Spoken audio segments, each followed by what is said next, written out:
जय हिंद दोस्तों, कैसे हैं आप लोग। तो सभी लाइव हैं, बहुत अच्छे। गुड इवनिंग भाई सभी को, बहुत अच्छे। तो पिछले क्लास में जो है हम लोगों ने काफ़ी अच्छे अच्छे तरीके से सभी क्वेश्चंस को डिस्कस किया था। और हम लोगों ने देखा था यहाँ पर सवाल में कि वाई एक्सिस हो गया, एक्स एक्सिस हो गया। क्वेश्चन नंबर देखो, यहाँ पर ये दो क्वेश्चन के नंबरिंग गलत थे, उसको सुधार लेंगे। क्वेश्चन नंबर 14 के बाद जो है हमने पढ़ा था डिवीजन बाय एक्सिस, और डिवीजन बाय एक्सिस में ये होगा हमारा क्वेश्चन नंबर 15। मैंने इसको करेक्ट करवा दिया है। फिर उसके बाद ये होगा क्वेश्चन नंबर 16, ठीक है। और क्वेश्चन नंबर 16 के बाद उसके बाद जो है तब हम पढ़ रहे थे स्लोप ऑफ लाइन। आज हम पढ़ेंगे क्या, स्लोप ऑफ लाइन हम पढ़ने वाले हैं बहुत ही अच्छे तरीके से, ठीक है। तो स्लोप ऑफ लाइन के बारे में थोड़ी बहुत जानकारी अपन प्राप्त करते हैं और उसके बाद जो है, ठीक है, लाइन के अलग अलग फॉर्म अपन पढ़ेंगे, ठीक है। ये करेक्ट करवा दिया मैंने। चलिए, ख्याल रखिए सर आप अपना, जान बसते हो हम एस्पिरेंट्स में आप। अच्छा, चलिए बहुत अच्छी बात है। तो इस तरीके से जो है क्वेश्चन कुल मिलाकर हम लोगों ने 16 कर लिए हैं और आगे जो है क्वेश्चन नंबर 17 से हम लोग करने वाले हैं।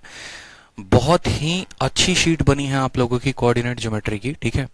एक ऐसा शीट होगा, एक ऐसा जो है कंटेंट होगा, एक ऐसा वीडियो होगा जिसमें आपको दुनिया भर की जितनी जानकारी है वो आपको कोऑर्डिनेट ज्योमेट्री से संबंधित मिलेगी। जहां पर बहुत ज्यादा, देखो एक एस्पिरेंट का दुख क्या होता है, एक एस्पिरेंट की दिक्कत ये होती है, जैसे मैं भी जब शुरू में था मुझे भी कोऑर्डिनेट ज्योमेट्री पढ़ना था, तो जब मैं तैयारी कर रहा होता था तो क्या होता था कि एक जगह कोई पर्टिकुलर सोर्स नहीं मिल पाता था जहां से हम सभी बातों को जान पाए। पॉइंट क्या है, लाइन क्या है, परपेंडिकुलर डिस्टेंस क्या हो गया, कब क्या हो गई, तो सभी चीजों को देखते हुए बहुत ही अपने आप में एक यूनिक शीट मैंने बनाई है जिसको मैंने प्रीवियस ईयर के साथ अपडेट भी कर दिया है ताकि कोई भी स्टूडेंट को किसी भी प्रकार की दिक्कत ना हो। कोई एस्पिरेंट अगर वीडियो नंबर 1 से सभी वीडियोस को लगातार देखता है तो उसके हर पॉइंट टू पॉइंट पर क्लियर होते जाएंगे। साथ में एक और बात बता दे, कोऑर्डिनेट ज्योमेट्री जो होता है वो बहुत ही टफ होता है समझने के लिए, मतलब ये इतना टफ नहीं होता, लेकिन एक्चुअली क्या होता है, अलजेब्रा पढ़ाऊंगा तो समझ में आ जाएगा, ट्रिगो पढ़ाऊंगा तो समझ में आ जाएगा, लेकिन कोऑर्डिनेट ज्योमेट्री में परेशानी हो सकती है। तो इस परेशानी को दूर करने के लिए हम क्या करेंगे, हम बार बार वीडियो को देखेंगे और बार बार शीट्स को लगाएंगे। इसी परेशानी को देखते हुए मैंने एकदम नॉर्मल लेवल से हर वो बात को डील करने की कोशिश की है। इंग्लिश में, हिंदी में, हर वो बात को जो है मैंने लिखा है। पीपीटी में आपको कंप्लीट थ्योरी के साथ मिलेगा और जो आपका शीट मिलेगा आपको, ठीक है, उसमें सिर्फ और सिर्फ क्या होंगे, तो क्वेश्चंस होंगे जो मैं क्लास में करवा रहा हूं। तो अच्छे से देखेंगे, बार बार वीडियो को देखेंगे, ठीक है, ताकि आपका ये पॉइंट क्लियर हो। आज हम पढ़ने वाले हैं स्लोप ऑफ लाइन, रेखा की ढाल, ठीक है। और रेखा की ढाल में जैसे आप यहाँ पर देख रहे हैं अच्छे तरीके से एक एक बातें लिखी गई हैं। जरा पढ़िए क्या लिखा गया है। किसी भी रेखा का ढाल यानी स्लोप ऑफ लाइन क्या होता है, अगर कोई लाइन कोई एंगल थीटा बनाती है पॉजिटिव एक्स एक्सिस के साथ, ठीक है, then the tangent of that line is called slope of line. जैसे समझते हैं इसको, ये कहा क्या गया असल में, जैसे मानिए ये आपका क्या हो गया, ये आपका कोऑर्डिनेट एक्सिस हो गया और ये आपकी एक रेखा हो गई। ये रेखा यहाँ पर जो थीटा एंगल बनाएगी ना, ये रेखा यहाँ पर जो थीटा एंगल बनाएगी, उस थीटा एंगल को क्या कहते हैं, यहाँ पर स्लोप ऑफ लाइन कहते हैं। उस थीटा एंगल को यहाँ पर क्या कहेंगे, स्लोप ऑफ लाइन कहेंगे। आगे चलकर ये भी देखेंगे कि इसका स्लोप कैसे निकाला जाता है, ठीक है। समझ में आ गया बात कि अगर मुझे स्लोप निकालना है, अगर मुझे रेखा की ढाल निकालनी है तो कैसे होगा। अब ये स्लोप जो है, ये थीटा एंगल जो यहाँ पर ये बना रहा है, एक्चुअल में क्या होगा, यहाँ पर ये 30 डिग्री भी हो सकता है, 45 डिग्री भी हो सकता है। यानी यूं कहिए किसी भी रेखा का एक्स एक्सिस के साथ कितना झुकाव है, ये 30 डिग्री पर झुका है कि 45 डिग्री पर झुका है कि 60 डिग्री पर झुका है, वहीं इस रेखा का क्या कहलाएगा, ढाल कहलाएगा, वहीं इस रेखा का स्लोप कहलाएगा, ठीक है।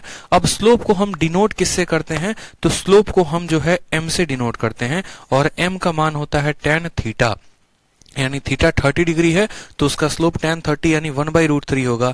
60 डिग्री है तो tan 60 यानी √3 होगा, ठीक है। जैसे मानिए यहाँ पर उसके अलावा ठीक है, समझ में आ गया। जैसे आपका एग्जामिनर बोलता है, सिंपल सा क्वेश्चन बोलता है कि find the slope of A line, ठीक है, फाइंड द, आपका एग्जामिनर बोलता है find the slope of a line, एक ऐसी रेखा का आप स्लोप बताइए, of a line making an angle, making 30 degree with x axis. एक रेखा की ढाल बताइए, एक रेखा की ढाल बताइए जो एक्स एक्सिस के साथ 30 डिग्री का कोण बना रही है। तो आपका आंसर क्या होगा? आप सिंपल एक लाइन में बोलेंगे सर कोई भी लाइन का जो स्लोप होता है वो m से डिनोट किया जाता है, और m जो होता है वो क्या होता है? tan थीटा होता है। यहाँ पर थीटा का मान कितना है? तो थीटा का मान 30 डिग्री है, यानी tan 30 का मान कितना हो गया? तो 1/√3, यानी यहाँ पर हम कह सकते हैं कि जो हमारा स्लोप होगा वो कितना होगा? 1/√3 होगा। कितना होगा? 1/√3 होगा। जैसे हमारा ये कोऑर्डिनेट एक्सिस है, एक लाइन होगी, कहीं से भी गुजर सकती है, कोई फर्क नहीं पड़ता। ये ऊपर से भी गुजर सकती है, कोई फर्क नहीं पड़ता। ओरिजिन से भी गुजर सकती है, कोई बात नहीं। तो एक लाइन हो सकती है जो यहाँ पर थीटा जो है यहाँ पर इसके साथ कितना बना रही है? 30 डिग्री। तो कहा गया है ये जो लाइन आपने बनाया है, ये जो भी लाइन है, इसका स्लोप कितना होगा? तो इसका स्लोप बराबर tan 30 डिग्री होगा। समझ में आ गया बात? इसी तरीके से 45 डिग्री देगा तो 45 का बताएंगे, tan 45 का स्लोप कितना होता है? तो 1 होता है। उसके अलावा अब क्या होगा? जैसे मानो आपका एग्जामिनर कोई भी एक लाइन देगा तो वो दूसरा तरीका आपसे पूछ सकता है। जैसे आपका एग्जामिनर क्या करेगा? आपको एक ऐसी रेखा दे देगा। पहली बात तो वो आपको एक कोऑर्डिनेट एक्सिस या कुछ भी ऐसा एक पॉइंट दे सकता है, ठीक है। जैसे मानिए इसने एक एक्सिस को दे दिया और इस एक्सिस से क्या हो रहा है? इस एक्सिस से एक रेखा को उसने ऐसे मान लो कि बना दिया और कहा कि यहाँ पर जो पॉइंट है ना, मान लो ये जो पॉइंट है ये दिख रहा है आपको 5 और 5 है, ये पॉइंट हमारा 5,5 है, और दूसरा वाला पॉइंट मान लीजिए यहाँ पर इसने कह दिया 2,3 है, या 3, कितना है? 2 है। x पर 3 है, y पर 2 है। आपको ये दिख रहा है बात? और कहेगा कि ये तुम्हारा एक लाइन है, इस लाइन पर 2 बिंदु हैं, एक 3, 2 और एक 5, 5। बताओ कि ये जो यहाँ पर कोण बना रही है ये कितना बना रही है? या थीटा का मान पूछेगा। थीटा का मान नहीं पूछेगा तो आपको बोलेगा कि बताइए इसका स्लोप कितना है। ठीक है, बताइए इसका स्लोप कितना है। तो एक बात को ध्यान रखिए, स्लोप को हम बहुत तरीकों से बता सकते हैं। आगे चलकर आपको पता चलेगा कि अगर कोई लाइन अगर थीटा बना रही है तो कैसे स्लोप निकालेंगे, किसी पॉइंट से स्लोप कैसे निकालेंगे। तो इस बात को जान लीजिए, अगर हमें थीटा का मान दिया गया है तो हम स्लोप को बताएंगे m बराबर tan थीटा। ठीक है, अगर हमें थीटा का मान दिया है तो m बराबर tan थीटा बता देंगे। लेकिन ये सवाल में देखिए यहाँ पर कहीं भी थीटा का मान नहीं दिया गया है। यहाँ ये कहा गया है कि एक बिंदु ये रही, दूसरी बिंदु ये रही, और आप यहाँ पर स्लोप बताओ कि इसका जो झुकाव है वो कितना है, बिना थीटा का मान बताए। स्लोप की वैल्यू जो है वो पूछेंगे ऑप्शंस में, 1/3 है, 5/7 है, 9/12 है, वो कितना है। ठीक है, तो इस केस में हमेशा को ध्यान रखें, जब भी हमारे 2 पॉइंट दिए जाएंगे, पहला पॉइंट होगा हमारा x1, y1 और दूसरा पॉइंट होगा हमारा x2, y2। तो उस केस में हम जो स्लोप बताएंगे वो हमेशा ध्यान रखेंगे, स्लोप बराबर कितना होगा? तो y2 माइनस y1। कितना होगा? y2 minus y1 divided by x2 minus x1। कितना हो जाएगा? y2 minus y1 divided by x2 minus x1। Detail में जाने की कोशिश करेंगे तो हम इसको डिटेल में भी जान सकते हैं। जैसे मान लीजिए आपने इस पॉइंट को ड्रॉ किया, आपने इस पॉइंट को भी ड्रॉ किया, ठीक है, फिर आपने ये भी पॉइंट बनाया, आपने ये भी पॉइंट बनाया। तो असल में क्या है कि ये पूरा का पूरा डिस्टेंस जो है यहां से लेकर यहां तक कितना है? तो y2 है, और ये कितना है? y1 है। तो ये दूरी निकल जाएगी। उस हिसाब से फिर यहां पर एक झुकाव हम बनाएंगे, और ये थीटा का मान बताने के लिए हमें पता है tan थीटा बराबर परपेंडिकुलर अपॉन बेस होता है। ये जो मान आएगा ये आएगा हमारा y2 माइनस y1, और यहां पर जो मान आएगा वो आएगा हमारा, ये वाला जो मान आएगा वो आएगा x2 माइनस x1। ठीक है, कितना आ जाएगा? x2 minus x1। तो हमें पता है स्लोप बराबर कितना होता है, गौर से देखेंगे, हमें पता है स्लोप, और स्लोप बराबर होता है tan ऑफ थीटा। स्लोप बराबर कितना है? tan of theta. यहाँ पर ये जनाब जो है, यहाँ पर देखो मिटा देता हूँ थोड़ा साइड में, यहाँ 3,2 लिख दे रहा हूँ, ये हमारा थीटा हो गया। तो हमें ये tan थीटा का मान पता करना है, ये tan थीटा का मान पता करना है। tan थीटा बराबर होता है परपेंडिकुलर अपॉन बेस, और ये परपेंडिकुलर डिस्टेंस कैसे? तो पूरा y2 है, इतना y1 है, तो ये वाला जो पूरा का पूरा y2 है, ये y1 है, तो ये y2 माइनस y1। पूरा का पूरा x2 है, ये x1 है, तो x2 माइनस x1। यानी असल में स्लोप बराबर होता है tan थीटा, और tan थीटा बराबर में परपेंडिकुलर अपॉन बेस, और वो perpendicular y2 minus y1 divided by base x2 minus x1। Clear है? तो हमको एंगल देगा तो हम सीधा एंगल बता देंगे। लेकिन अगर हमारा एग्जामिनर एंगल नहीं देता है, ठीक है, वो 2 पॉइंट दे देता है, तो उस केस में वही स्लोप हमारा हो जाता है y2 minus y1 divided by x2 minus x1।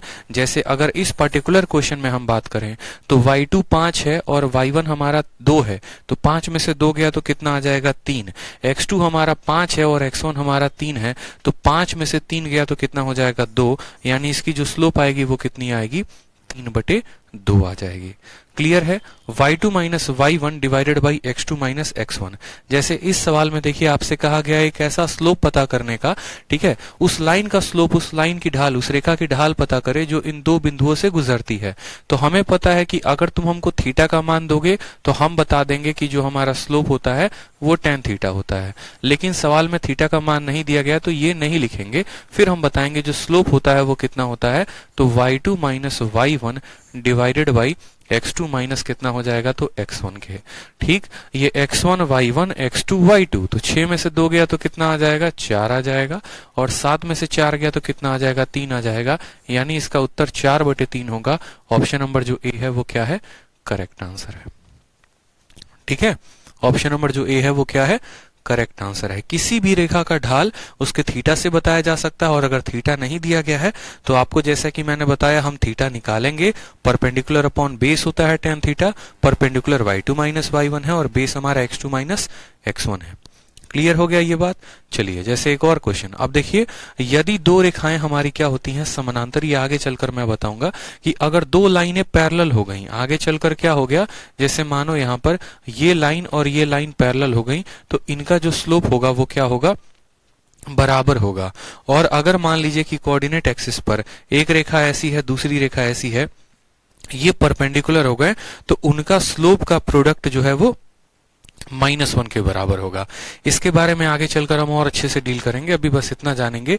2 रेखाओं का, 2 रेखा, कोई भी 2 रेखा है, कोई भी 2 लाइन है जिसका अलग अलग इक्वेशन है, तो उनका स्लोप अगर वो पैरेलल है तो उनका स्लोप बराबर होगा, और अगर वो परपेंडिकुलर है तो उनके स्लोप का प्रोडक्ट कितना होगा, -1 होगा। इसके ऊपर हम अच्छे से सवाल आगे चल के लगाएंगे, अभी बस इतनी जानकारी काफी है। ठीक है, चलिए आ जाइए नेक्स्ट पॉइंट की तरफ हम चलते हैं। तो यहां पर टोटल कुल मिलाकर स्लोप से संबंधित हमें 5 पॉइंट पढ़नी है। ठीक है, ये 5 पॉइंट को हमने यहां पर अच्छे तरीके से लिख दिया है। Point number 1 slope intercept form, point number 2 point slope form, point number 3 2 point form, point number 4 intercept form, point number 5 general form. Total कितने पॉइंट आपको दिख रहे हैं, तो 5 पॉइंट दिख रहे हैं। अब स्लोप इंटरसेप्ट फॉर्म क्या होता है, पॉइंट स्लोप फॉर्म क्या होता है, 2 पॉइंट फॉर्म क्या होता है, इंटरसेप्ट फॉर्म क्या होता है, जनरल फॉर्म क्या होता है, हर बात को हम बड़े ही डिटेल में जानेंगे। मतलब यूं समझ लीजिए कि कोऑर्डिनेट ज्योमेट्री में अगर आप स्लोप के बारे में पढ़ रहे हैं तो स्लोप इन 5 तरीकों से निकाला जा सकता है। ठीक है, tan थीटा और ये सब तो अलग की बातें हैं, लेकिन इनसे संबंधित आपके पेपर में चाहे CHSL हो गया, MTS हो गया, या फिर अलग अलग परीक्षाएं हो गई, कैट में भी हो गया, सीजल के मेंस में हो गया, वहां पर इससे सवाल पूछे जाते हैं। तो ये टोटल 5 पॉइंट के बारे में हमें पढ़ना है कि भाई स्लोप इंटरसेप्ट फॉर्म होता है तो क्या होता है। तो चलिए सबसे पहले पॉइंट नंबर 1 के बारे में जानते हैं, स्लोप इंटरसेप्ट फॉर्म। तो स्लोप इंटरसेप्ट फॉर्म के पहले आपको एक वर्ड यहां दिख रहा होगा, इंटरसेप्ट। इंटरसेप्ट का मतलब प्रतिच्छेद। ठीक है, तरुण कुमार कहते हैं क्या सर ये लाइव है, बिल्कुल लाइव है मेरे भाई, लाइव सेशन चल रहा है। ठीक है, अब देखो तो इंटरसेप्ट का मतलब क्या होता है, प्रतिच्छेद। लेकिन इंटरसेप्ट ठीक है, प्रतिच्छेद जानते हैं, लेकिन कोऑर्डिनेट ज्योमेट्री में प्रतिच्छेद का मतलब क्या हो गया, तो उसके बारे में हम थोड़ा समझते हैं, फिर हम स्लोप इंटरसेप्ट फॉर्म जानेंगे। तो पहले इंटरसेप्ट के बारे में कुछ जानकारी हम प्राप्त कर लेते हैं। ठीक है, इंटरसेप्ट के बारे में कुछ जानकारी हम प्राप्त कर लेते हैं, फिर इंटरसेप्ट से स्लोप इंटरसेप्ट फॉर्म के बारे में हम जानेंगे। जैसे क्या होता है कि हम यहाँ पर कोई कोऑर्डिनेट, ये हमारा एक्सिस हो गया, ठीक है, और इस एक्सिस में एक ऐसी रेखा हमने खींच दी है। ये क्या की है, हम एक रेखा खींच दी है। अब ये रेखा जो है ना, ये आपको x पर कहीं ना कहीं काटती है और ये y पर कहीं ना कहीं काटती है। तो x पर काटती है तो ये जो दूरी होगी x की, इसको कहते हैं कि ये x का क्या है, तो ये x का इंटरसेप्ट है, यानी x पर इसने इतने का चाप बनाया है। ठीक है, और y पर जितने दूरी पर काटेगी, जितने दूरी पर 5 पर 10 पर 15 पर, ये y का इंटरसेप्ट होगा, y का चाप होगा। तो जितने पर ये x पर काटती है वो x का इंटरसेप्ट होता है, जितने पर ये y को काटती है वो y का इंटरसेप्ट होता है। यही बात यहां पर लिखी गई है, the x intercept intercept of a straight line is the x coordinate of the point. X का वो कोऑर्डिनेट है जहां पर ग्राफ एक्स एक्सिस पे काटेगी, और वाई इंटरसेप्ट वो पॉइंट है जहां पर वो वाई पर काटेगी। समझ में आ गया बात? ठीक है, कोई समस्या की बात है यहाँ पर, कोई परेशानी की बात है? आगे चलकर हम ये भी पढ़ेंगे कि कोई अगर इक्वेशन है, जैसे मानो मैंने यहाँ पर कह दिया कि एक रेखा है, एक रेखा है यहाँ पर, ठीक है, ये हमारा कोऑर्डिनेट इस लाइन है, इस लाइन ने यहाँ पर जो काटा है वो काटा है 5,0 पर, और यहाँ पर काटा है यहाँ 4, ठीक है, या 0,4 पर, 0,4 पर। आपसे पूछा जाएगा बताओ कि इसका x का इंटरसेप्ट कितना है, यानी x में चली गई चाल कितनी है, तो बोलेंगे सर x का चाल हमारा हो गया 5, यानी x इंटरसेप्ट कितना है तो 5। y इंटरसेप्ट कितना है तो y का मान कितना है 4, तो y इंटरसेप्ट हो जाएगा हमारा 5। साथ में ये भी बोलेगा इस इंटरसेप्ट की लंबाई बता दो, इस इंटरसेप्ट की लंबाई कितनी है, तो हाइपोटेनस बता दोगे, बेस पता है, परपेंडिकुलर पता है, तो इस इंटरसेप्ट की लंबाई भी बताई जा सकती है। 5 का स्क्वायर प्लस 4 का स्क्वायर 25 और 16 √41 हो जाएगा यहाँ पर। तो इस इंटरसेप्ट की लंबाई भी पूछा जाएगा कल के दिन, तो इस इंटरसेप्ट की लंबाई भी हम बता सकते हैं। ठीक है, इंटरसेप्ट का फॉर्म क्या होता है वो भी आगे चलकर एक एक बात मैं आपको बताऊंगा, उसके लिए चिंता नहीं करना है। फिलहाल जो हमें समझना है वो हमें क्या समझना है, वो हमें बस ये समझना है कि x पर जितने पर काटेगा वो x का इंटरसेप्ट होगा, और y पर जितने पर काटेगा वो y का इंटरसेप्ट होगा।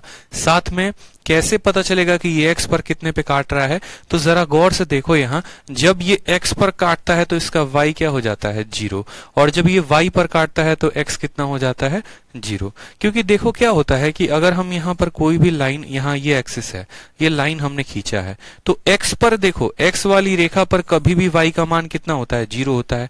यानी अगर इसको लिखना होगा तो मैं लिखूंगा 5,0, जहां पर इसके y को मैं क्या बना दूंगा 0 बना दूंगा। और अगर y पर आप इसको जब भी काटेंगे तो y पर हमेशा x का मान कितना आएगा 0 आएगा। इस बात को आपको ध्यान रखना है।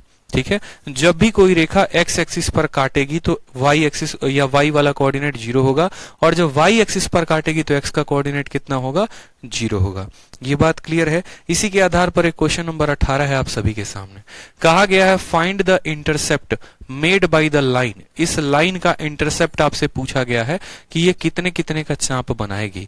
मैंने आपको क्या कहा, मैंने आपको कहा कि अगर आपको x का मान पता करना है तो y का मान क्या कर दीजिए 0 कर दीजिए। y का मान जैसे आप 0 करते हैं, ठीक है, आप यहां पर जैसे y का मान 0 करते हैं तो आप बोलते हैं सर y का मान 0 करते ही 3x बराबर आ जाता है किसके 12 के, यानी x का मान कितना आ जाएगा तो x का मान 4 आ जाएगा। ठीक है, और फिर उसके बाद क्या करेंगे, फिर उसके बाद आप x का मान 0 कर देंगे। जब x का मान 0 करेंगे यहाँ पर तो y का मान कितना आ जाएगा बताओ जल्दी से, तो बोलेंगे सर 4y बराबर हो जाएगा 12 के, यानी y का मान आ जाएगा हमारा 3। y का मान कितना आ जाएगा 3 आ जाएगा। तो हमें पता चल गया भैया इसका इंटरसेप्ट जो है x पर 4 का होगा और y पर 3 का होगा, यानी 4 and 3 is the correct answer. 4 and 3 जो होगा वो क्या होगा, करेक्ट आंसर होगा। ऑप्शन नंबर जो सी है वो करेक्ट आंसर है। समझ में आ गया? मतलब ये एक ऐसी रेखा होगी, देखो ये लाइन होगा, x पर ये 4 पर काटा है, y पर 3 पर, ऐसा लाइन होगा जहां x पर ये 4 पे काटा, यहाँ पर 3 पर काटा। कल के दिन हमारा एग्जामिनर हमसे पूछे कि ये इंटरसेप्ट जो है इसकी तुम लंबाई बता दो कितना होगा, तो ये 4 है और ये 3 है, तो पाइथागोरस लगाएंगे तो ये कितना आ जाएगा 5 आ जाएगा। तो इंटरसेप्ट का अगर लंबाई भी पूछा जाएगा तो क्या बताएंगे 5 बताएंगे। क्लियर है भाई? कोई समस्या की बात भाई? ठीक है, find the intercept made by the line on the coordinate axis. तो हमने यहां पर देखा y को 0 रखने पे x का मान 4, x को 0 रखने पे y का मान 3। इस तरीके से हमने इसके इंटरसेप्ट जो है वो निकाल लिए। कभी भी इंटरसेप्ट निकालना हो, x का मान निकालना है, y को 0, y का मान निकालना है, x को 0। इस तरीके से जो है आप इस सवाल को बना पाएंगे। कोई दिक्कत की बात? जैसे अगला सवाल देखिए, आपसे अगले क्वेश्चन में क्या कहा है, उस इंटरसेप्ट की लंबाई बता दो, उस इंटरसेप्ट की लंबाई बता दो कोऑर्डिनेट एक्सिस के बीच में। तो मैंने क्या कहा, इंटरसेप्ट का लंबाई बताना है तो पहले x का मान बताओ, फिर y का मान बताओ, और इंटरसेप्ट का मान हमेशा याद रखना कि इंटरसेप्ट की लंबाई जो होती है वो x square plus y square का क्या होता है, रूट अंडर होता है। x square plus y square का क्या होता है, रूट अंडर होता है। अगर हमें x का मान निकालना है, अगर हमें x का मान निकालना है तो y को 0 रखना पड़ेगा। जैसे y को 0 रखेंगे तो 12x 108 के बराबर, यानी 12 से जब आप इसको काटेंगे तो 12 12 नवा 108 होता है। 12 नवा 108 होता है, यानी x का मान कितना आ जाएगा, तो 9 आ जाएगा। उसी तरीके से जब आपको y का मान निकालना है, ठीक है, उसी तरीके से जब आपको y का मान निकालना है तो आप इसको क्या कर दो, 0। तो आप बोलोगे सर -9y बराबर हो जाएगा 108 के। तो 9 की वैल्यू जो हो जाएगी वो हो जाएगी -12, ठीक है। y की वैल्यू कितनी हो जाएगी, -12। तो हम बोलेंगे सर y की वैल्यू कितनी है, -12, ठीक है। अब आप यहाँ पर इंटरसेप्ट की जो दूरी है वो बता देंगे, तो बोलेंगे सर 9 का स्क्वायर जमा -12 का स्क्वायर। तो 9 12 कितने का ट्रिपलेट बनाता है, 15 का। तो इसका जो आएगा लंबाई कितना आएगा, 15 यूनिट आएगा। समझ में आ गया बात? छोटी सी बात थी। कल के दिन हमसे इंटरसेप्ट पूछता है तो हम इंटरसेप्ट बताएंगे, और इंटरसेप्ट की लंबाई पूछता है तो उसकी लंबाई बताएंगे। इंटरसेप्ट कैसे निकालेंगे, x का मान निकालना है, y को 0, y का मान निकालना है तो x को 0। क्लियर हो गया? ठीक है। हाँ, आप इंटरसेप्ट ऐसे भी निकाल सकते हैं, और अगर आप इंटरसेप्ट ऐसे नहीं निकालना चाहते तो समझिएगा मेरी बात को। असल में क्या होता है, कोई भी जो लाइन होती है ना वो इस फॉर्म में होती है कि उसमें ax plus by plus c बराबर होता है 0। कोई भी दुनिया की कोई भी लाइन इसी फॉर्म में होती है। जैसे मानिए मैंने कोई रेखा लिखी और उस रेखा को मैंने क्या लिखा, 2x प्लस 3y, ठीक है, 2x प्लस 3y प्लस 6 बराबर 0, या मान लो 2x प्लस 3y माइनस 6 बराबर 0 मैंने लिख दिया, और मैंने कहा बताओ इसका x का इंटरसेप्ट कितना होगा, y का कितना। तो एक तो तरीका हो जाता है x को 0 y को 0 करने का, और दूसरा तरीका आप इसको ऐसे भी याद कर सकते हैं कि हम इन सभी इक्वेशंस को क्या करेंगे, c से भाग कर देंगे। ठीक है, आप ऐसे भी समझ लो हम इसको किससे भाग कर देंगे, जैसे मानो c को आप उधर लेकर जाओ, ठीक है, आप c को उधर लेके जाओ तो ये लाइन क्या हो जाएगा, 2x प्लस 3y, ठीक है, और बराबर हो जाएगा 6 के। अब सभी में जो है ये कांस्टेंट टर्म से हम भाग कर देते हैं, 6 से भाग कर देते हैं। तो जब हम इसको 6 से भाग कर देते हैं तो ये क्या हो जाता है, 2x बटे 6, यहां पर हो जाता है 3y बटे 6, और बराबर हो जाता है 6 बटे 6 के। ठीक, अब यहां पर क्या होता है, जब ये इसके बराबर हो जाता है तो ये इसको 3 बार में काटता है, ये इसको 2 बार में काटता है। तो हम कहते हैं x बटे 3 जमा y बटे 2 बराबर हो जाता है 1 के, और जिसके नीचे जो आता है वही उसका क्या होता है, इंटरसेप्ट होता है। यानी हम ऐसा भी कह सकते हैं यहाँ पर कि एक इंटरसेप्ट का जो फॉर्म होता है वो हमेशा ऐसा होता है, x बटे a प्लस y बटे b बराबर 1। इस बात को ध्यान रखेंगे। और यहाँ पर जो ये 1 होता है ये x का इंटरसेप्ट होता है। ठीक, ये कितना होता है, तो ये x का इंटरसेप्ट होता है, और ये जो b होता है ये किसका इंटरसेप्ट होता है, तो ये y का इंटरसेप्ट होता है, y का प्रतिच्छेद होता है। कोई दिक्कत यहाँ पे? जैसे मानिए पीछे के सभी क्वेश्चंस को देखिए, आप एक बार दोबारा से देखिए। कहा गया था कि इसका इंटरसेप्ट बताओ, इंटरसेप्ट कितना होगा। तो एक तो तरीका मैंने आपको बता दिया कि आप इस सवाल को ऐसे कर सकते हैं, ठीक, और नहीं तो दूसरा तरीका आप देखिए कि दूसरा तरीका आप इसको ऐसे भी कर सकते हैं यहाँ पे। ठीक है, सेकंड मेथड आप इसको ऐसे भी कर सकते हैं, मैं लिख दे रहा हूं आपके क्लास नोट्स में। सेकंड मेथड क्या हो सकता है कि आपको जो यहाँ कांस्टेंट दिया जाएगा ना, इस कांस्टेंट से सब में भाग लगा देंगे। पहले इस कांस्टेंट को दाहिने साइड लेके जाइए, तो ये हो जाएगा 3x प्लस 4y बराबर में कितना, तो बराबर में 12।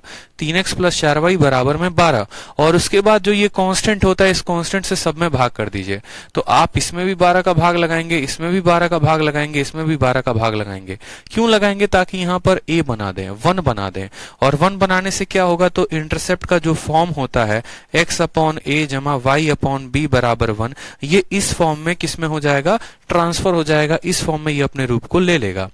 ठीक है, तो आप क्या करेंगे यहाँ पर, जब इस फॉर्म में करेंगे तो ये इसको 4 बार में काटेगा, ये इसको 3 बार में काटेगा। तो आप देखेंगे x बटे 4 जमा y बटे 3 बराबर आ गया 1 के। x के नीचे जो होता है वो x का इंटरसेप्ट, y के नीचे जो होता है वो y का इंटरसेप्ट, यानी 4,3 जो होगा वो क्या होगा, करेक्ट आंसर हो जाएगा। समझ में आ गया बात? उसी तरीके से जो अगला क्वेश्चन पूछा गया था, इंटरसेप्ट की लंबाई, तो पहले हम ये पता कर लेते हैं कि वो कहां कहां पर इंटरसेप्ट मारता है, उसके बाद हम देखेंगे कि उसकी लंबाई कैसे निकालनी है। ठीक है, तो यहां पर हम इंटरसेप्ट की लंबाई पता करने के लिए अगर हम अपना सेकंड मेथड का प्रयोग करें, तो मैंने आपको क्या कहा, इंटरसेप्ट 2 तरीके से निकाले जा सकते हैं। दोबारा से मेरी बात को सुन लीजिए, अपने कॉपी में लिखना है, लिख लीजिए। इंटरसेप्ट 2 तरीके से निकाले जा सकते हैं। अगर x का मान निकालना है y को 0, y का निकालना है x को 0, ये पहला तरीका। और दूसरा तरीका क्या हो गया कि इसको इक्वेशन के फॉर्म में बदलो। जैसे एग्जाम में आप इक्वेशन भूल गए तो x 0 y 0 करके निकाल लोगे, और अगर इक्वेशन याद है तो कैसे करोगे, 12x -9y, कांस्टेंट वाले टर्म को दाहिने साइड लेके चले जाओ 108। अब कांस्टेंट 108 है ना, तो सब में 108 से आपको क्या करना पड़ेगा, भाग लगाना पड़ेगा। आप यहां भी 108 का भाग लगा दो, यहां भी 108 का भाग लगा दो, यहां भी 108 का भाग लगा दो। समझ में आ गया मेरा बात।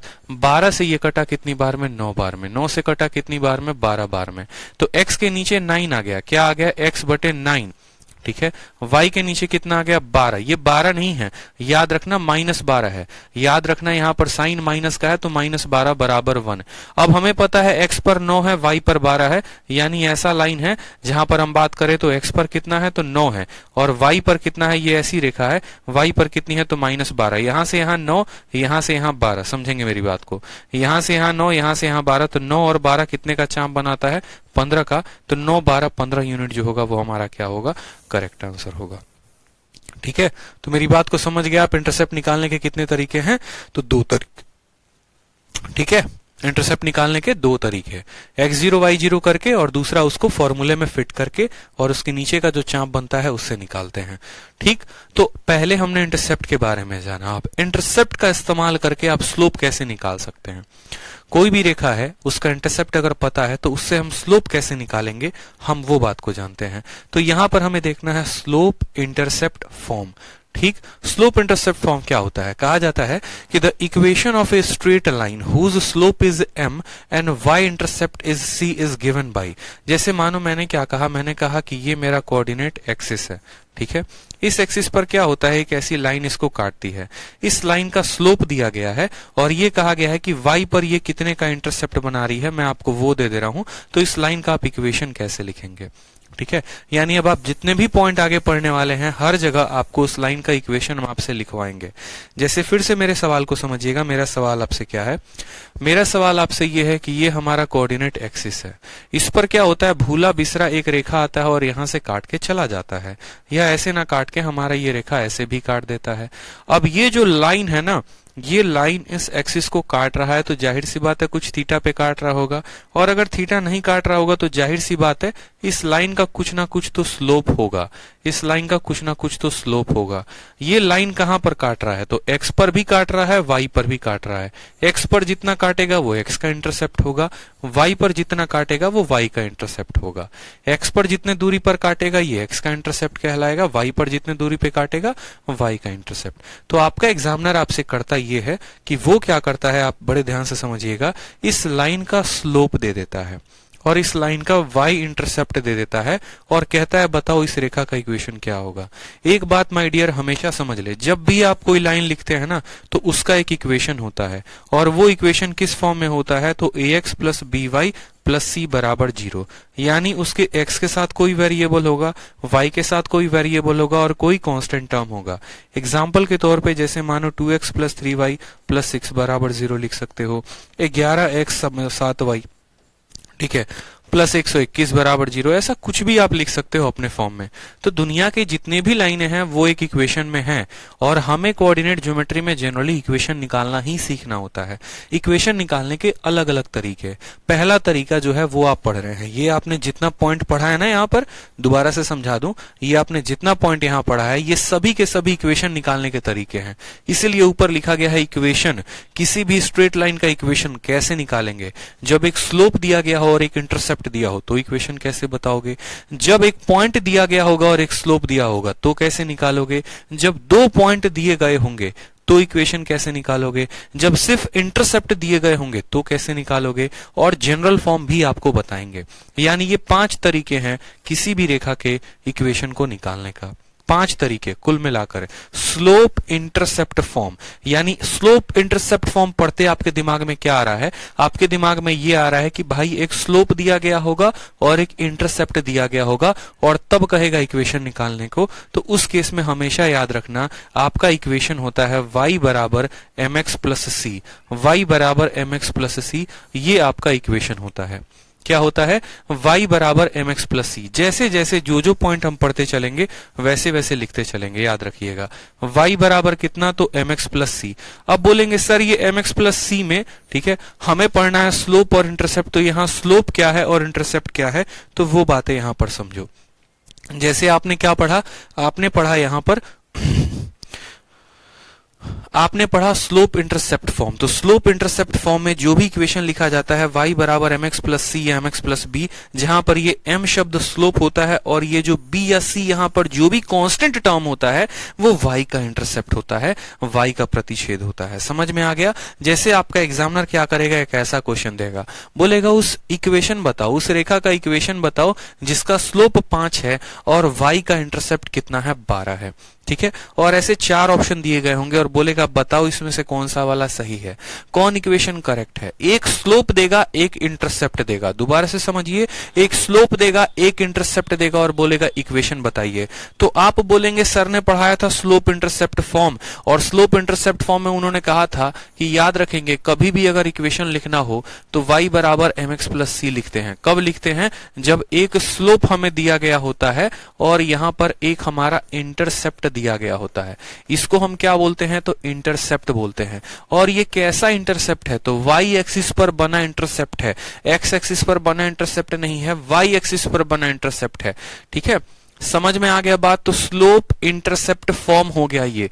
ठीक, तो हम यहां बताएंगे, वैल्यू रखेंगे y बराबर, स्लोप का मान कितना दिया गया है तो 5, तो बोलेंगे 5 इंटू एक्स, और यहां इंटरसेप्ट का मान कितना दिया गया है 12, तो यहां लिखेंगे y बराबर 5x प्लस 12, y बराबर 5x प्लस 12। अगर आप इधर लेकर आते हैं तो आप ये भी कह सकते हैं y माइनस 5x माइनस 12 बराबर 0, ये हमारा इक्वेशन हो जाएगा y माइनस 5x माइनस 12 बराबर 0। ऑप्शन नंबर ए जो है वो करेक्ट आंसर है। एकदम सिंपल, एकदम सिंपल। इससे आसान क्वेश्चन क्या होगा बताओ? ठीक है, इससे आसान क्वेश्चन क्या होगा? तो स्लोप इंटरसेप्ट फॉर्म के बारे में थोड़ा सा क्लैरिटी मिला कि आपको आपका एग्जामिनर एक स्लोप देगा, एक ढलान देगा, ठीक है, और एक जो है प्रतिच्छेद देगा, और तब बोलेगा बताओ कि उस रेखा का इक्वेशन क्या होगा। ठीक है, उस रेखा का जो है समीकरण क्या होगा। समझ में आ गया बात? तो हमें सिर्फ वैल्यू रखनी है, स्लोप के जगह पर स्लोप और इंटरसेप्ट के जगह पर इंटरसेप्ट। जैसे क्वेश्चन नंबर 20 के जगह पर आप 21 देखिए, कहा गया है उस लाइन का इक्वेशन बताइए जिसका स्लोप -1/3 है और y पर जो इंटरसेप्ट है वो कितने का है, 5 का है। ठीक है, y पर जो इंटरसेप्ट है वो कितने का है, 5 का है। तो बताइए इक्वेशन आप कैसे निकालेंगे? इक्वेशन आप कैसे निकालेंगे? बहुत सिंपल। आप बोलेंगे सर देखो इक्वेशन स्लोप इंटरसेप्ट फॉर्म का इक्वेशन क्या होता है, तो y बराबर mx प्लस सी होता है। ठीक है, y के स्थान पर y को रखेंगे, m का मान कितना दिया गया है, तो बोलेंगे सर -1/3। x के जगह पर x को लिखेंगे, c का मान कितना दिया गया है, तो 5 दिया गया है, तो लिखेंगे यहां पर 5। समझ में आ गया? अब यहां पर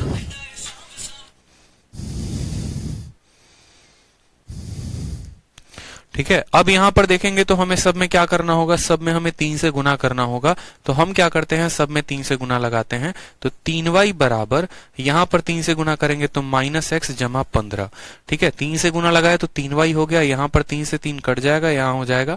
ठीक, और फिर उसके बाद हम इक्वेशन को लिखते हैं, तो सभी संख्याओं को एक साथ और 0 को हम दाहिने साइड में लिखते हैं। ठीक है, तो यहां पर आप देखेंगे तो बोलेंगे सर ये 3y हो गया, -x इधर आकर +x हो जाएगा, 15 इधर आकर -15 बराबर 0। 3y जमा x minus 15, 3y 3y 3y 3y 3y जमा x माइनस 15, ऑप्शन नंबर जो बी है वो करेक्ट आंसर है। ठीक है, समझ में आ गया बात मेरे भाई? कोई समस्या की बात? गौर से देखेंगे, बहुत बार क्या होगा आपको लगेगा option number D correct answer है, आप सीधा देखेंगे 3y, लेकिन x और y देखना होता है। जैसे अभी हर्षिता ने आंसर गलत कर दिया, इस बातों का ध्यान रखना है पेपर में, आपका एग्जामिनर आपके भावनाओं के साथ खेल सकता है। तो पहला पॉइंट क्लियर हुआ आपको कि जब आपको एक स्लोप दिया जाएगा, जब आपको एक इंटरसेप्ट दिया जाएगा तो आप इक्वेशन कैसे बताएंगे। अब आपसे आपका एग्जामिनर पूछता है दूसरा नंबर पॉइंट। दूसरा नंबर पॉइंट में वो आपसे क्या पूछेगा, तो दूसरा नंबर पॉइंट में आपसे बोलेगा कि जब हम तुमको एक पॉइंट देंगे और एक स्लोप देंगे तब तुम बताना इक्वेशन कैसे निकालते हैं। मतलब आपको ये कोऑर्डिनेट एक्सिस होगा, कहीं पर कोई एक पॉइंट दे दिया जाएगा, या मान लो ये लाइन दे दिया जाएगा, इस लाइन का कोई एक पॉइंट दे दिया जाएगा, इसी लाइन का आपको स्लोप दे दिया जाएगा और बोलेगा कि बताओ उस लाइन का इक्वेशन क्या होगा। समझ में आ गया बात? दोबारा से समझो, जैसे आपका ये एक्सिस है, इस एक्सिस पर ये लाइन है, ये लाइन का कोई भी एक पॉइंट यहां यहां यहां यहां कहीं भी एक पॉइंट दे सकता है उस लाइन का, और साथ में इस लाइन का स्लोप भी दे सकता है, साथ में इस लाइन का हमें स्लोप भी दे सकता है। मतलब अब देखो, पहले स्लोप देता था, इंटरसेप्ट देता था, अब स्लोप के साथ पॉइंट दे रहा है। दोबारा से समझो, आपको जब तक आपको अच्छे से समझ में नहीं आएगा ना, मैं तब तक अच्छे से समझाऊंगा। स्लोप इंटरसेप्ट में हमने क्या पढ़ा, यही लाइन थी। अब हम क्या पढ़ेंगे, तो ये भी वही लाइन पढ़ेंगे। यहां पर क्या होता था कि सवाल में हमें स्लोप दिया जाता था, यहां पर भी हमें स्लोप दिया जा रहा है, ठीक है।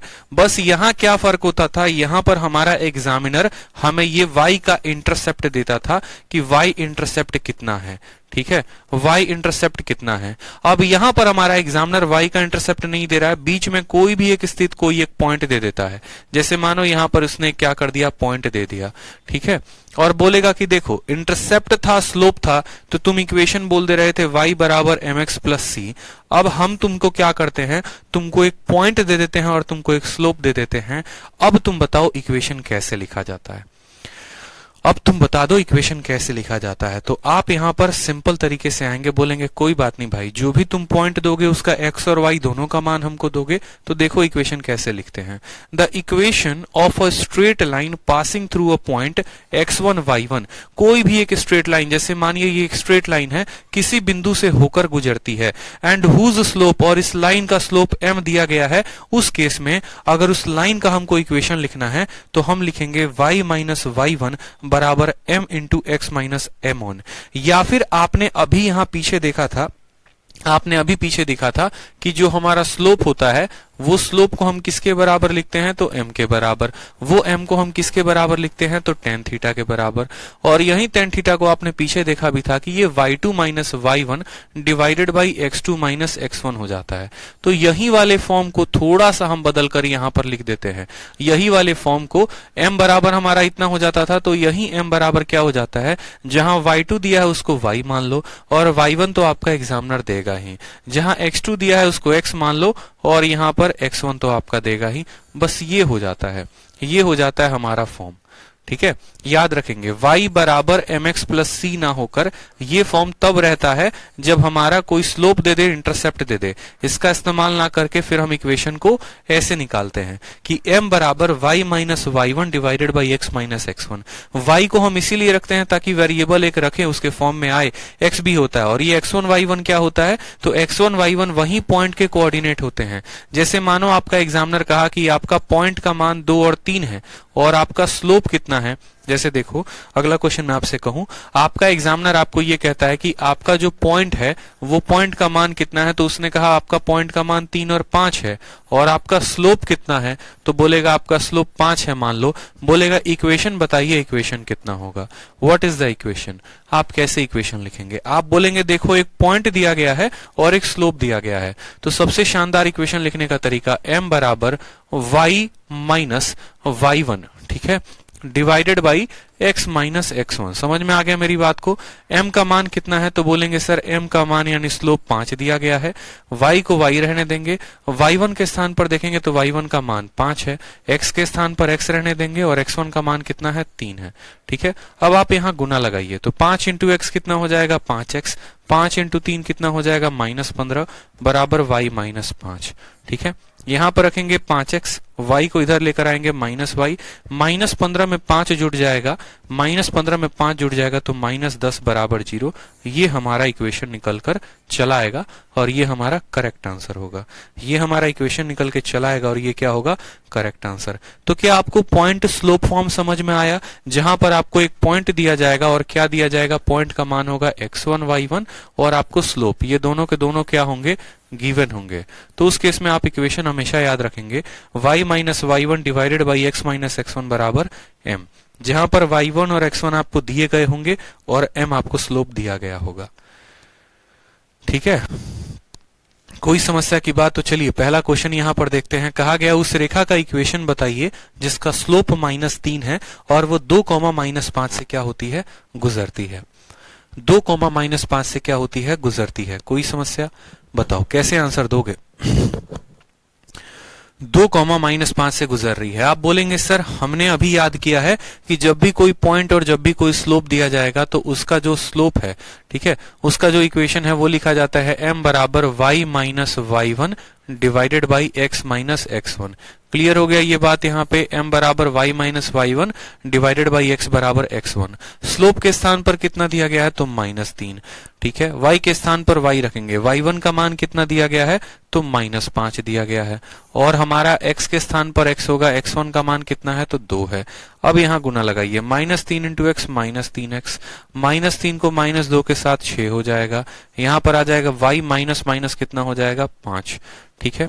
इस 3 को उधर लेकर जाइए तो बोलेंगे y तो उधर पॉजिटिव में है, 3x भी हमारा उधर पॉजिटिव में हो जाएगा, 5 है और उधर जाएगा तो -1 बराबर कितना हो जाएगा 0।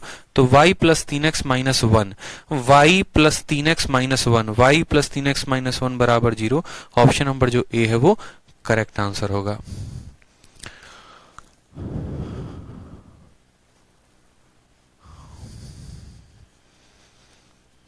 क्लियर है, बता दीजिए।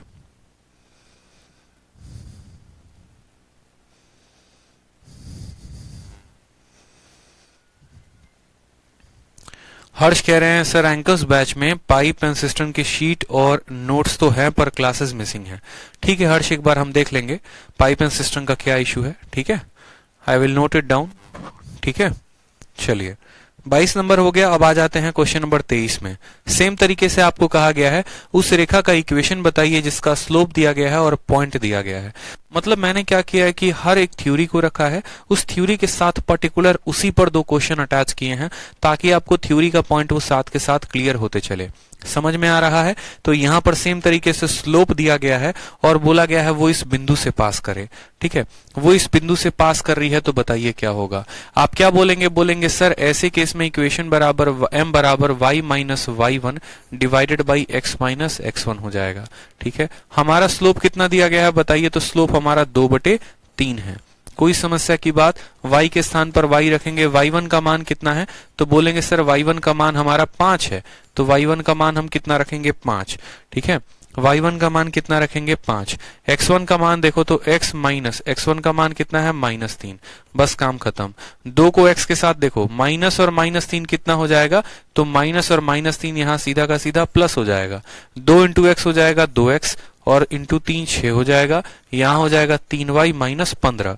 समझ में आ गया मेरी बात? यहाँ पर लिखेंगे 2x, y को इधर घसीट दो यहाँ पे तो 2x माइनस 3y, और ये 15 को इधर लेकर आ जाओ प्लस 21 बराबर 0। लिख सकते हो 2x माइनस 3y प्लस 21 बराबर 0, तो 2x माइनस 3y और ये प्लस का उधर 21 चला जाएगा तो बराबर होगा -21 के, यानी इसका ऑप्शन नंबर ए जो होगा वो क्या होगा, करेक्ट आंसर होगा। ठीक है, 2x माइनस 3y, ठीक है। उस 21 को इधर लेकर आ जाओ तो क्या बन जाएगा +21 बराबर 0, तो क्या होगा आंसर, ऑप्शन नंबर जो ये होगा वो करेक्ट होगा। बहुत अच्छे, ठीक है। चलिए इसी तरीके से एक और क्वेश्चन है कि आपको इक्वेशन बताना है जिसका स्लोप 5 है और वो पास करता है पॉइंट 2 से और 7 है। तो क्या इसका आंसर आप खुद दे सकते हैं, बताइए। स्लोप दिया गया है, इक्वेशन दिया, स्लोप दिया गया है, पॉइंट दिया गया है, इक्वेशन बताना है, बताइए। आंसर दे सकते हैं? चलिए जरा जल्दी से आंसर दीजिए, एक बार पेन कॉपी उठाइए। 3 क्वेश्चन हमने करवा दिए, चौथा क्वेश्चन इसी के ऊपर है, बनाइए। ये सभी प्रीवियस ईयर के क्वेश्चन है, CHSL में पूछे गए हैं। स्लोप 5 है, पॉइंट दिया गया है 2,7, बताइए कैसे लिखेंगे। तो बोलेंगे सेम तरीके से m बराबर क्या होगा sir, y minus y1 divided by x minus x1 हो जाएगा। m का मान कितना है तो बोलेंगे सर 5 है, और y minus 7 divided by x minus हो जाएगा हमारा 2 के। यहाँ पर लिखेंगे 5x माइनस 10 बराबर होगा y माइनस 7 के, ठीक है। 5x का हमने लिख दिया 5x, y का यहाँ लिख दिया y, यहाँ पर आ जाएगा तो हो जाएगा -3 बराबर 0। 5x minus y minus 3, 5x minus y और ये 3 उधर है, यानी इसका भी आंसर कितना होगा, ऑप्शन नंबर जो ए है वो करेक्ट होगा। बहुत शानदार अमीशा, बिट्टू, अमीशा, हर्षिता यादव, बहुत शानदार भाई, सभी के आंसर करेक्ट आ रहे हैं, बहुत अच्छे, बहुत बच्चे हैं। ठीक है। तो याद रखिए हमने कौन कौन सा पॉइंट क्लियर कर लिया, हमने यहाँ पर 2 पॉइंट क्लियर कर लिए, ठीक है। बार बार जब जब हम आपको एक एक पॉइंट क्लियर करवाएंगे तब तब हम आपको याद दिलाएंगे कि स्लोप इंटरसेप्ट हमने पढ़ लिया था कि y बराबर mx प्लस सी होता है। फिर हमने पॉइंट स्लोप फॉर्म पढ़ लिया। पॉइंट स्लोप फॉर्म में हमने क्या पढ़ा कि m बराबर कैसे लिखते हैं, तो m बराबर y minus y1 divided by x minus x1, जहां पर हमारा एग्जामिनर हमको स्लोप देता है और एक पॉइंट का इक्वेशन, पॉइंट का दोनों वैल्यू देता है और हमें इक्वेशन बनाना होता है। यहां पर हमारा एग्जामिनर स्लोप की वैल्यू देता है, इंटरसेप्ट का मान देता है। अब हम पढ़ते हैं 2 पॉइंट फॉर्म। 2 पॉइंट फॉर्म का मतलब क्या होगा, आपका एग्जामिनर जो है ज्यादा होशियार बनेगा, ठीक है। आपको एक मान लो कि ऐसा एक्सिस है, ये लाइन दे देगा, बोलेगा ये लाइन है जो इसको काटती है, इसका एक पॉइंट यहां पर है, दूसरा पॉइंट यहां पर है, और इस दोनों पॉइंट का इस्तेमाल करके तुम बता दो कि इस लाइन का इक्वेशन क्या होगा, ठीक है। इस लाइन का इक्वेशन क्या होगा। तो माय डियर अभी तुरंत अपने कॉपी में एक बात को नोट कर लीजिए कि जब भी किसी रेखा का 2 पॉइंट हमें मिल जाता है तो हम उसका स्लोप निकाल सकते हैं, और जब स्लोप निकाल लेंगे, ठीक है, जब स्लोप निकाल लेंगे तो उसके बाद उस लाइन की हम इक्वेशन भी लिख सकते हैं, ठीक है। दोबारा से मेरी बात को समझिएगा मैं क्या कह रहा हूं। जब भी कोई, देखो अगर कोई भी रेखा का आपको अगर उसका स्लोप पता करना है ना, उसका ढलान पता करना है, तो उसकी 2 पॉइंट कम से कम दी होनी चाहिए, कम से कम 2 पॉइंट, ठीक है। जैसे मानो मैं आपको कह रहा हूं ये मेरा क्या हो गया, यहां पर मेरा कोऑर्डिनेट एक्सिस हो गया, और इस कोऑर्डिनेट एक्सिस में मुझे क्या करना है, तो इस कोऑर्डिनेट एक्सिस में जैसे मानिए एक लाइन आपको ऐसे बना के दे दिया है आपका एग्जामिनर, ये मान लो ये लाइन बनाकर उसने दे दिया है। अब ये लाइन में अगर मैं आपको अकेला सिर्फ एक पॉइंट कह दूं ना, मान लो ये पॉइंट को मैं कह देता हूं कि ये 5,5 है, ठीक है, ये कितना है 5,5 है, तो इस अकेले लाइन के दम पे आप इसका इक्वेशन नहीं निकाल सकते हैं, अकेले एक पॉइंट के दम पे आप इसका इक्वेशन नहीं निकाल सकते हैं। कम से कम आपको 2 पॉइंट दी होनी चाहिए।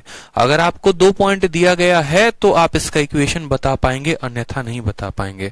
वो दूसरा पॉइंट यहां वाला भी हो सकता है, ये भी हो सकता है, ये भी हो सकता है, ये भी हो सकता है, कोई भी पॉइंट हो सकता है, इस लाइन पर ही होगा, लेकिन वो कोई भी पॉइंट होगा। वो कोई भी पॉइंट अगर हमें दिया गया है ना, तो हम क्या करेंगे, हम उसका इक्वेशन बता पाएंगे। तो जैसे मानो कि अगर मेरा ये पहला जो पॉइंट है, इस पॉइंट को मैं कहूं कि ये x1, y1 है, ठीक है। ये जो दूसरा पॉइंट है इसको मैं कहूं कि x2, y2 है। ये पहला कोऑर्डिनेट है, ये दूसरा कोऑर्डिनेट है। तो हम भाई साहब इक्वेशन कैसे लिखेंगे, ये सबसे महत्वपूर्ण बात है। तो सबसे पहले यहां पर इस बात को समझेंगे। सबसे पहले अगर ये 2 पॉइंट दिए गए हैं तो इसके आधार पर हम क्या निकालेंगे, तो इसके आधार पर हम स्लोप निकालेंगे। अभी आपको पीछे बताया था कि जब भी कोऑर्डिनेट के 2 पॉइंट दिए गए होते हैं तो स्लोप कैसे निकालते हैं, y2 minus y1 divided by x2 minus x1। याद आ रहा है स्लोप कैसे निकालते हैं, तो y2 minus y1 divided by x2 minus x1। बोलो याद आ रहा है या भूल गए? अभी कुछ देर पहले आप लोगों से ऐसा स्लोप हमने निकलवाया था, याद करो। स्लोप निकालने के 2 तरीके, या तो हमें थीटा दिया गया होगा तो हम निकाल लेंगे, या फिर अगर हमें 2 पॉइंट दिया होगा तो हम उसके आधार पर स्लोप को निकाल लेंगे। जैसे यहां पर देखो साफ तौर पर आपको बताया था स्लोप निकालिए उस रेखा का जिसके 2 पॉइंट दिए गए हैं, तो आप m बराबर y2 minus y1 divided by x2 minus x1 आपने निकाला था। यानी 2 बिंदु दी गई होती है ना, 2 पॉइंट 2 कोऑर्डिनेट दिए गए होते हैं, तो हम क्या करते हैं, हम उनका स्लोप निकाल सकते हैं। अब जब इस रेखा का स्लोप हमको पता चल गया और इस रेखा का दोनों में से कोई भी एक पॉइंट पता है, तो क्या ये पॉइंट स्लोप फॉर्म बन गया कि नहीं बन गया? 2 नंबर वाली प्रॉपर्टी बन गई कि नहीं बन गई? 2 नंबर वाली प्रॉपर्टी क्या कहती थी? 2 नंबर वाली प्रॉपर्टी इतना कहती थी कि बेटा हमको खाली तुम एक स्लोप दे दो, इस रेखा का तुम हमको स्लोप दे दो और कोई भी एक पॉइंट दे दो, हम इक्वेशन बना के दिखा देंगे। एग्जामिनर आपको दोनों पॉइंट दिया, उस दोनों पॉइंट की मदद से आपने स्लोप लगा दिया। अब इस स्लोप का आप इस पॉइंट के साथ रिलेशन लगा दो, या इस स्लोप का आप इस पॉइंट के साथ रिलेशन लगा दो, किसी के साथ रिलेशन लगा के इक्वेशन बना दो। अब बोलोगे सर स्लोप का पॉइंट के साथ रिलेशन लगाकर इक्वेशन कैसे बनाते हैं? तो अभी बताओ, यहां पर कुछ देर पहले ही तो पढ़ा था। क्या पढ़ा था बताना जरा जल्दी से, कि m बराबर क्या होता है, y minus y1 divided by x minus x1। कुछ याद आ रहा है या भूल गए? यही तो पॉइंट नंबर 2 था, जहां स्लोप दिया गया होता था और एक पॉइंट दिए गए होते थे। बताओ यहाँ पर। तो आप इसका संबंध m बराबर y minus y one divided by x minus x one, या फिर इसी m को कैसे लिख सकते हो, तो इसी m को आप ऐसे भी लिख सकते हो y minus y two divided by x minus x two, लिख सकते हो यहाँ पर। अब यही m इसके बराबर और यही m इसके बराबर, समझ में आ रहा है? तो क्या ये दोनों आपस में बराबर हो जाएंगे? बताओ, क्या ये दोनों आपस में बराबर हो जाएंगे? और हम जब दोनों को कंबाइन करके लिखेंगे तो हम साफ तौर पर ऐसा लिख सकते हैं कि y minus y one divided by x minus x one बराबर होगा y2 minus y one divided by x2 minus x1। यानी हम ऐसा कहेंगे कि एक हम अपने मन से एक पॉइंट मान लेते हैं, उस पॉइंट को मान लो हम x, y मान लेते हैं। तो हमने यहां पर ये कहा कि अगर ये लाइन है, गौर से समझिएगा मेरी बात को, आपको याद कराने का तरीका मैं बता रहा हूं, ठीक है। अगर यहां पर एक पॉइंट है x और y नाम का, तो मैंने कहा कि देखो इसका जो स्लोप होगा ना, वही इसके स्लोप के बराबर होगा। इनका स्लोप कैसे निकालेंगे? तो y2 minus y one divided by x2 minus x1, y2 minus y one divided by x2 minus x1, ठीक है। और यहां पर इसका स्लोप कैसे निकालेंगे? तो x माइनस x2 या x minus x1 divided by y minus y1। जब भी ऐसा दिया जाए, इस बात को समझिएगा, आप ऐसा क्यों इक्वेशन लिखते हैं, आपको ये बात पता होना चाहिए ना कि हम ऐसा क्यों लिखते हैं। तो होता क्या है कि आपका एग्जामिनर आपसे बस इतना कहता है कि ये तुम्हारा एक लाइन है, यहां पर एक तुम्हारा पॉइंट है, मान लो ये पॉइंट 2 और 3 है, ठीक है, और तुम्हें इसका मैं स्लोप दे दे रहा हूं,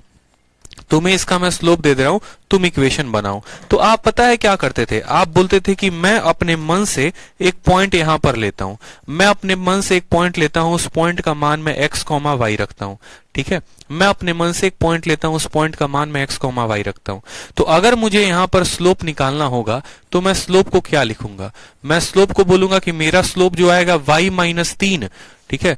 y माइनस, हम उस 3 को क्या लिख सकते हैं? y1 लिख सकते हैं, और डिवाइड करेंगे तो x माइनस x1। और ये स्लोप आपका एग्जामिनर देता था तो ये हो जाता था स्लोप पॉइंट फॉर्म। क्या हो जाता था? Slope point form. कल के दिन आपका एग्जामिनर सेम काम करता है, और वो क्या करता है? स्लोप नहीं देता। अब वो क्या करता है? 2 पॉइंट दे देता है। पॉइंट नंबर 1 का मान हो जाता है x1, y1, और पॉइंट नंबर 2 का मान हो जाता है x2, y2, ठीक है। और बोलता है चलो इक्वेशन बताओ।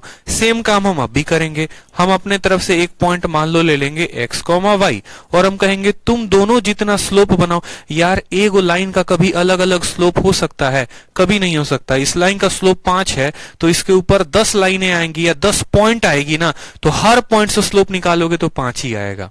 समझ में आ गया? एक लाइन के कभी अलग अलग स्लोप हो ही नहीं सकते। तो पहले इन दो कोऑर्डिनेट का इस्तेमाल करके हमने स्लोप निकाला। तो वो कैसे निकाला? हमने कहा उनका स्लोप आएगा y2 minus y1 divided by x2 minus x1। फिर हमने इन दोनों का इस्तेमाल करके स्लोप निकाला, या फिर इसका और आखिरी वाले का इस्तेमाल करके स्लोप निकाला। तो हमने कहा x minus x1 divided by y minus y1, sorry y को ऊपर रखेंगे, y minus y1 divided by x minus x1, ये इसका स्लोप हो गया, और दोनों स्लोप क्या हो गए? बराबर हो गए। तो ये तरीका हम कब लगाते हैं? जब हमारे 2 पॉइंट दिए गए होते हैं। तो जरा आ जाइए अपने सवाल पे। सवाल में कहा गया है find the equation of A line passing through point इतना एंड इतना। और अभी पीछे क्या पढ़ा था कि अगर कोई लाइन इससे पास कर रही है तो उसका स्लोप बताओ। अब पूछ रहा है अब उसका इक्वेशन बताओ, ठीक है। तो स्लोप बताना होता है तो 7 में से 5 और 2/1 कितना आ जाएगा? 2/3 आ जाएगा। लेकिन यहां पर हमसे नहीं पूछा है कि हमें जो है इक्वेशन, हमें बोला है इक्वेशन बताने को, ठीक है। 2 तरीके बताऊंगा आपको इस सवाल को हल करने का। पहला तरीका तो आप जो है सीधा का सीधा बोलेंगे कि सर फॉर्मूला होता है y minus y1 divided by x minus x1 बराबर y2 minus y1 divided by x2 minus x1। समझ में आ गया बात? y minus y1 divided by x minus x1 बराबर y2 minus y1 divided by x2 minus x1।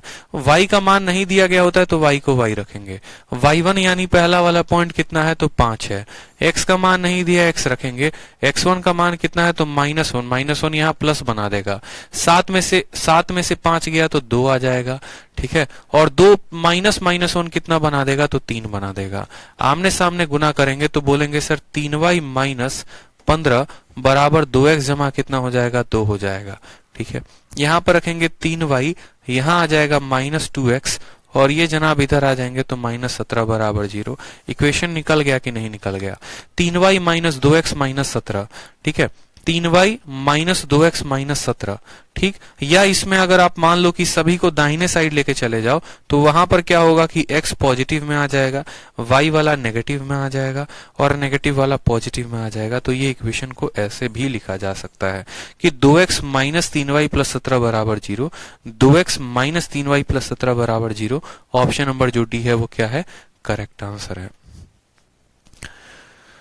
ठीक है। Option number जो D है वो क्या है? करेक्ट आंसर है। अब आप लोगों को इसका एक शॉर्ट ट्रिक भी बताते हैं, कभी ऐसा सवाल आ जाए तो आप उसको शॉर्ट में कैसे करेंगे वो समझिए, ठीक है। आप उसको शॉर्ट में कैसे कर सकते हैं, आप ऑप्शन की सहायता लेके कर सकते हैं। असल में हम क्या करते हैं समझिएगा मेरे बात को, असल में बस हम सवाल में यही तो करते हैं कि दोनों का देखो, अगर मानो यहां पर एक लाइन है और इस लाइन पर अनंत सारी पॉइंट हैं, तो हर पॉइंट की वजह से जो स्लोप आएगा वो बराबर आएगा। ये बात तो आपको पता है, अच्छे से पता है। तो हमने क्या किया, यहां पर इनका स्लोप निकाला। इनका स्लोप कैसे निकाला? तो हमने कहा भैया m बराबर कितना आएगा, तो m बराबर 7 में से 5 गया, ठीक है, y2 minus y1 divided by, और 2 में से -1 और -1 यानी 3 हो जाएगा। यहां से स्लोप कितना आया? तो यहां से हमारा स्लोप 2/3 आया। स्लोप कितना आया? 2/3 आया, ठीक है। अब हम देखेंगे कि कौन सा ऑप्शन का स्लोप जो है वो 2/3 आ रहा है। कौन से ऑप्शन का स्लोप 2/3 आ रहा है? बोलोगे सर कौन से इक्वेशन का स्लोप 2/3 आ रहा है? तो आप खुद बताओ, आपका जो इक्वेशन होता है वो y बराबर mx प्लस c के फॉर्म में होता है, जहां पर ये m जो होता है वो क्या होता है? यही m हमारा क्या कहलाता है? तो स्लोप कहलाता है। यही m हमारा क्या कहलाता है? स्लोप। यानी अगर यहां पर स्लोप 2/3 आया है तो इस इक्वेशन का जो भी यहां करेक्ट आंसर होगा उसका स्लोप जो है वो 2/3 आना चाहिए, उसका ढलान 2/3 आना चाहिए। हम सभी इक्वेशंस को जो है देखो, अब जैसे मानो कल के दिन क्या होगा, आपको यहां समझना होगा कि आपको जो भी इक्वेशन दिए गए होंगे उसको आपको इस फॉर्म में कन्वर्ट करना होगा। y को अकेला छोड़ना पड़ेगा, ठीक है, y को अकेला छोड़ना पड़ेगा और x को दाहिने साइड लेकर जाना पड़ेगा। तो मानो यहां पर अगर ये सभी इक्वेशन को मैं उस फॉर्म में लिख देता हूं तो ये क्या हो जाएगा आपका, देखो अगर आप ऐसे समझ लो कि आपको यहां पर देखो, अगर आपको मानो स्लोप निकालना है किसी भी इक्वेशन का, यहां 4 इक्वेशन दिए गए हैं उनका स्लोप निकालना है, तो आपको काम हमेशा करना पड़ेगा कि y को आप उधर लेकर चले गए और x के कोएफिशिएंट के साथ आपने क्या कर दिया, x के कोएफिशिएंट के साथ आपने इसको भाग कर दिया, ठीक है। तो जब आप मानो कि y को आप उधर लेकर चले गए तो आपका वो 3y हो गया। 3y हो गया कि नहीं हो गया? x के साथ 2 है और उसका 3 भाग कर देगा तो यहां पर स्लोप आ जाएगा 2/3। उसी तरीके से आप 3 को उधर लेकर चले गए तो वो -3 हो गया और -3 से सब में भाग लगाएंगे तो इसका स्लोप आ जाएगा -2/3, ठीक है। y को इधर ही रहने दो, x को उधर लेकर चले जाओ तो -2/3 इसका भी स्लोप आएगा। चौथे का कितना आएगा? 3 को उधर भेजो और 2/3, यानी हमारे क्वेश्चन का 2/3 स्लोप था और इनके भी 2/3 ही होंगे। लेकिन यहाँ 2 इक्वेशन है और 2 इक्वेशन है जिनके स्लोप कितने हैं? तो 2 इक्वेशन है जिनके स्लोप 2/3 है। एक पहला इक्वेशन है और एक चौथा इक्वेशन है, मतलब पहला भी आंसर हो सकता है, चौथा भी। लेकिन कैसे? तो कोई बात नहीं, अगर आप ऐसे स्लोप से नहीं पता कर पाए तो आप एक और तरीका लगा सकते हो, और वो तरीका पता है क्या लगा सकते हो? इजी फॉर्म बताएं। इसमें से पॉइंट को इनमें रखो, जो भी पॉइंट इस 2 इक्वेशन या दिए गए इक्वेशन को सेटिस्फाई करेगा वही आंसर होगा। क्यों भाई साहब? क्योंकि अगर मानिए ये एक रेखा है, ठीक है, और इस रेखा का एक पर्टिकुलर इक्वेशन है, मान लो ax plus by plus c बराबर 0। समझेंगे मेरी बात को? इस रेखा का एक इक्वेशन है और वो क्या है? ax plus by plus c बराबर 0 है।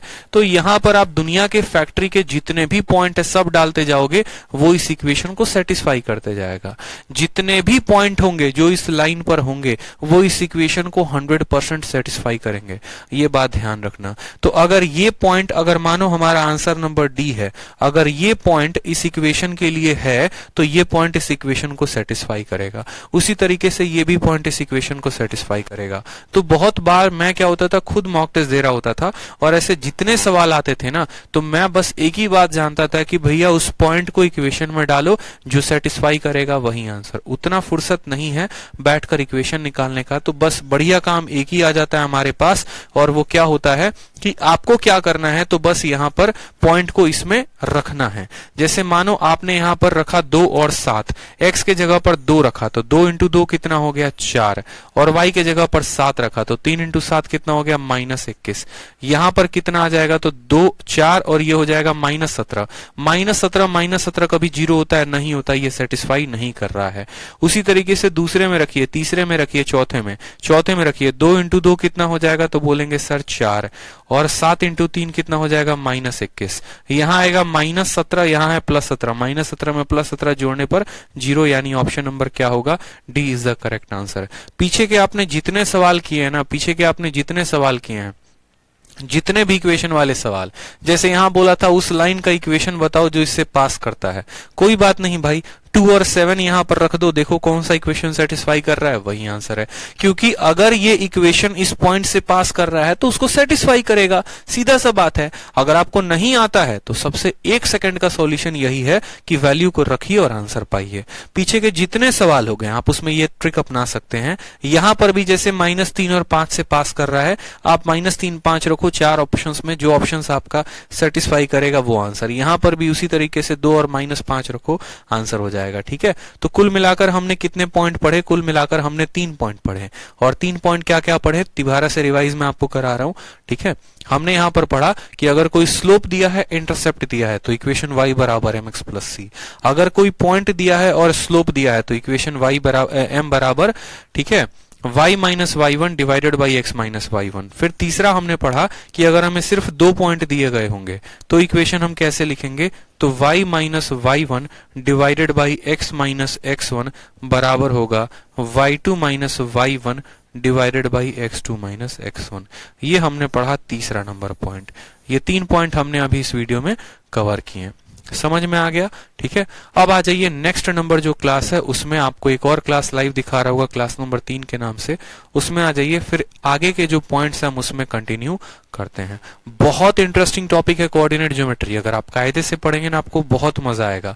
और ये तो आपका एग्जाम में फ्री फंड का नंबर देता है। सीजीएल के मेंस में पिछले साल 2019 में 2 सवाल आए थे, 2018 में हर शिफ्ट में 2 से 3 सवाल आए थे। सोचो, किसी किसी शिफ्ट में 2 था, किसी किसी में 3 था, मतलब 6 नंबर आपके फ्री फंड के आपको मेंस में मिलने वाले हैं। ठीक है, सिर्फ थोड़े से टॉपिक को कवर करने से। ठीक है, ज्यादा टफ क्वेश्चंस नहीं आते हैं, इतने आते हैं तो आप आराम से कवर अप करिए। नेक्स्ट वीडियो में लाइव आ जाइए सभी जल्दी से।